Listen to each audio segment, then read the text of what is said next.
It's the Black Real Estate Dialogue. Tune in. Tune in. Tune in. Tune in.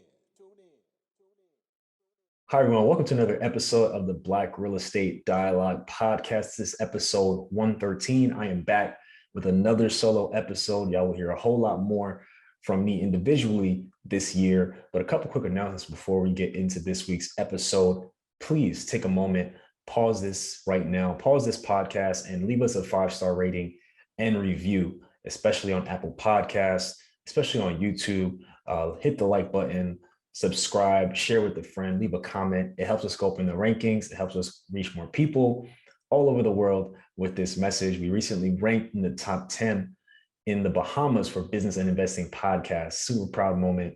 So thankful for all of your support, all of our supporters in the Bahamas, all of our supporters in the US and everywhere. So definitely take a moment to do so. I'm also shouting out anyone who leaves a 5-star rating and review. Your review will be read on the show. And so I thank you so much in advance, and I can't wait to hear from you.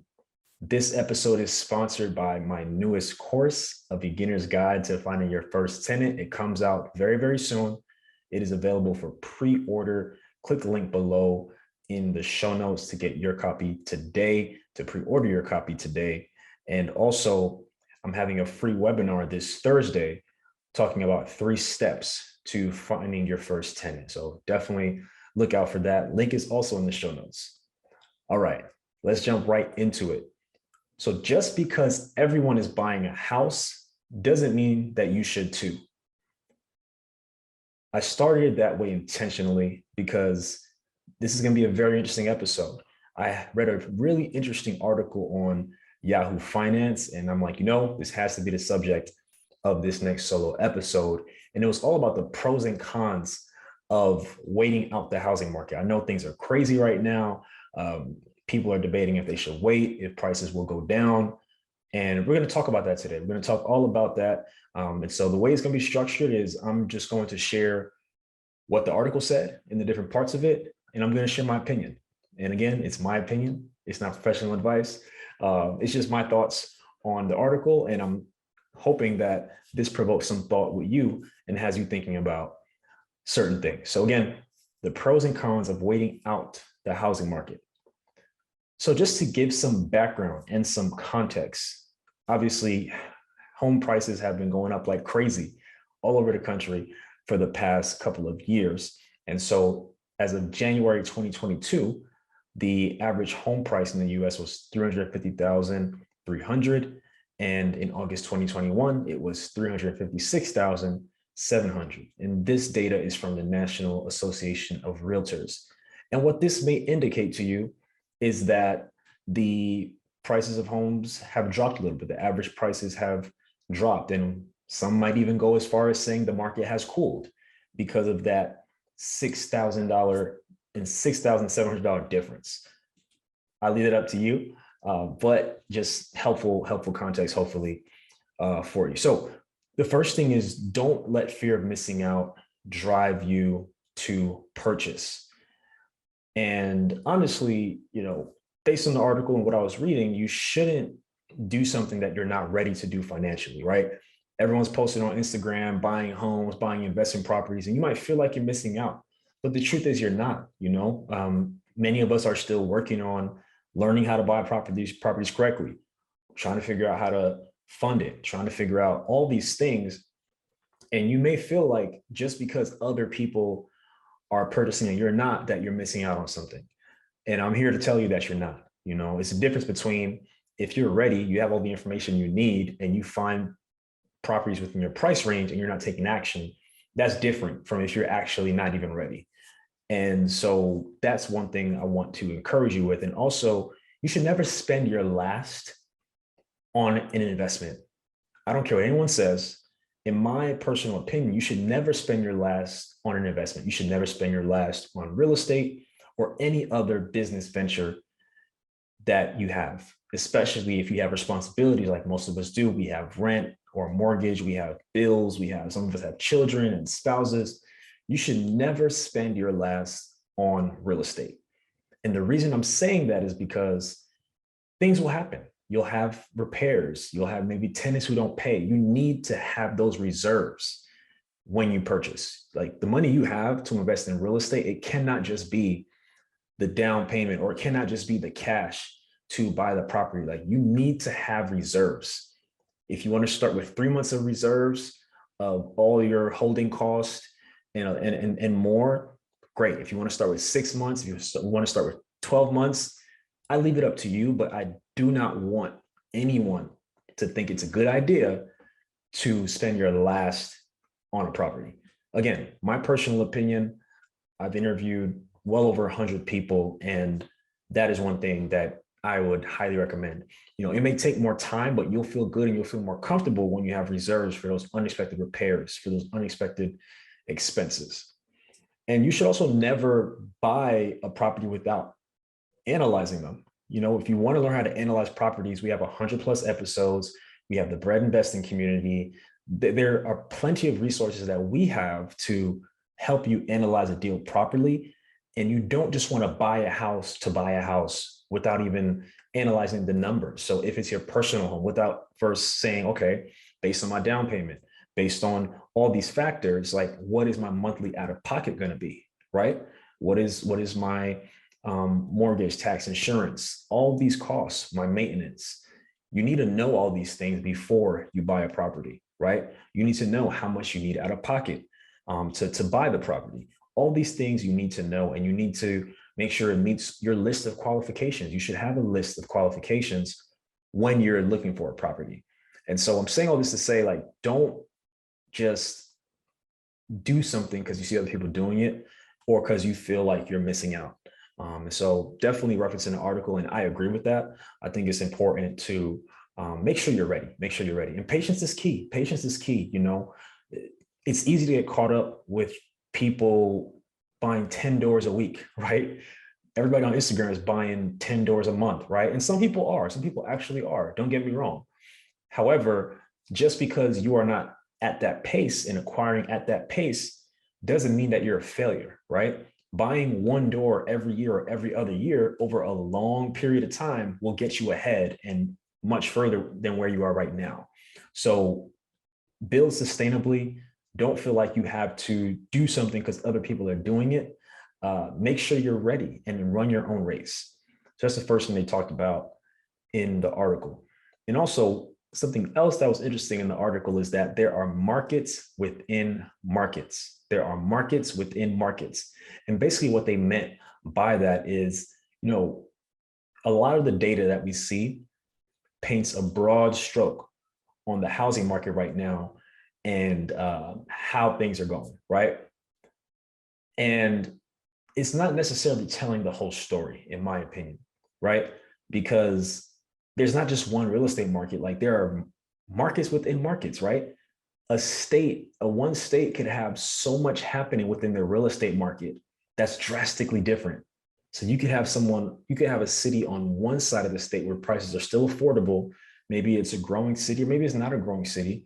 And you can have somewhere across the state that is booming and is completely unaffordable.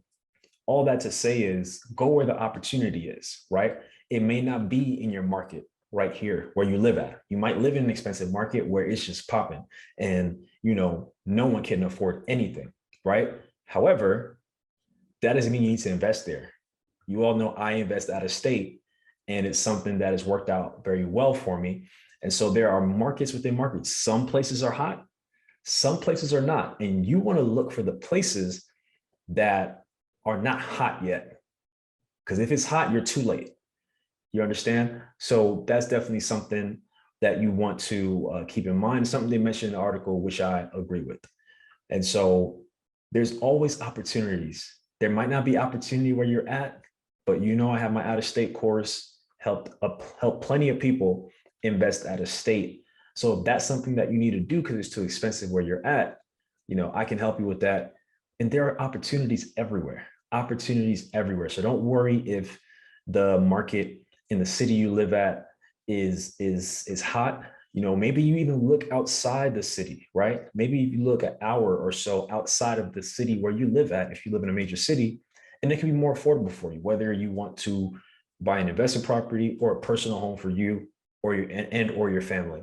So there's always still opportunities. Are you looking for a community of like-minded individuals and access to experts in real estate? Yeah. Are you interested in real estate but need more support and guidance? You know who it is? The Black Real Estate Dialogue presents the Real Estate Investing Community. No matter how much or how little real estate experience you have, we've created a community for you because your perspective is important. All right, tell me, where's the number one place where you can do Q&A with experienced guest speakers 2 times per month? How about unlimited access to past guest speakers' recordings? What about a private Slack channel to engage in daily discussion with everybody in the community to share resources and support each other? Head on over to blackrealestatedialogue.com. That's blackrealestatedialogue.com. It's the real estate investing community presented by the Black Real Estate Dialogue. Come join us today. Now, this next point was pretty interesting. So it says 2022 is a slightly better time to buy. And according to the time, home prices will not increase as rapidly and home values will increase at a slower rate than in 2021. So I'm very curious to know if that's actually going to happen because it's a prediction, right? So they're basically saying that home prices will continue to go up, but it won't be as rapid as it has been in the last year or two. So I'm curious to know that. And, if that is the case, it could help out some people. And, without those crazy spikes in home prices in a 12-month or so period, in theory, some people could be eligible or be able to buy under those circumstances. So, in my opinion, there's no telling what's going to happen, right? No one could have foreseen, in my opinion, people might say they can, but I don't think anybody could have foreseen what happened over the past couple of years concerning home prices. So we'll see. Some people might be able to afford at the current prices in their market if the prices go up slower. So I guess time will tell. We'll see at the end of the year what that data is looking like. No one can predict the next price drop. And so according to the article, no one knows if the housing market will drop or when it will drop. Some reports mention that the market might slow down in 2023, but not fall, not like completely crash like everybody thinks it's going to. And for those who are convinced that we're going to have another 2008, another 2009, I encourage you to do some research into what exactly was going on, all the subprime lending, bad mortgages that people were being given. Everybody has family members who were impacted by that for the most part. Most likely you have someone who either lost their home or almost lost their home, or who were asked to refinance countless times and take cash out. There was a lot less regulation back then. And I'll leave it at that. That's a whole nother podcast, but I encourage you to do some research into that and you'll understand why the factors are not the same. And so that's another podcast. Maybe we'll have an episode on what happened back then. And if you want an episode on that, let me know. And I can definitely make that happen, and perhaps with someone who was investing at that time. And so, waiting, in my opinion, my response to this is I do agree with the fact that no one knows when it'll drop. No one knows if it'll drop. And, waiting can be risky. If you are an investor or an aspiring investor who has the capital, right? Who has the capital to invest, and you're on the sidelines and you find properties that are at price points that you can afford and you're not getting in the game, I strongly encourage you to get in the game. Like, what's holding you back? Is it fear? If it meets your cash flow, if the mortgage is affordable, if you have the capital to invest, if you're buying cash, whatever your strategy is, if you have everything you need and you're waiting for prices to go down, I think that's a terrible idea, because we don't know if prices are going to go down. And you could very well be 5-10 years still waiting, and you could have been collecting cash flow. You could have been adding more doors. So if you're in that position, I encourage you to figure out what it is that's holding you back And if it's that you think prices are going to go down, I strongly encourage you to not think that way and get in the game, right? We don't know what's going to happen. So don't bank on that.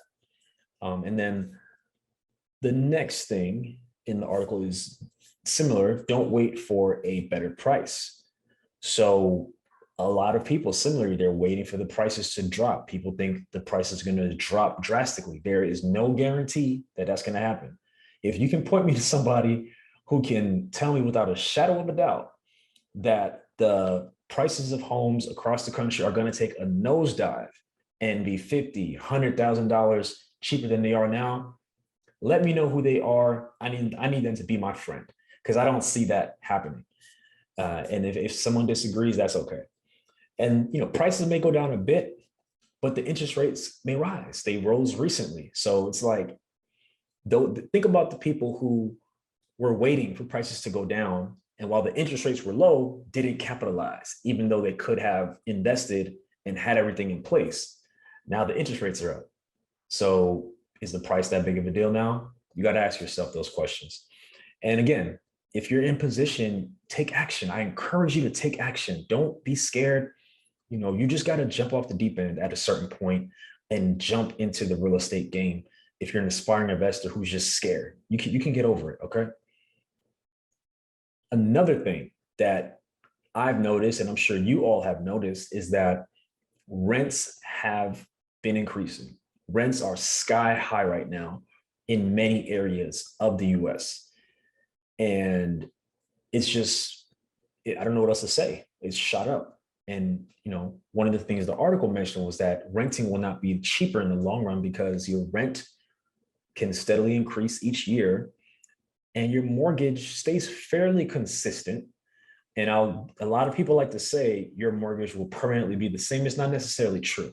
Okay. If your property taxes go up, your mortgage is probably going to go up. That happened to me several times in Ohio, and the mortgage went up.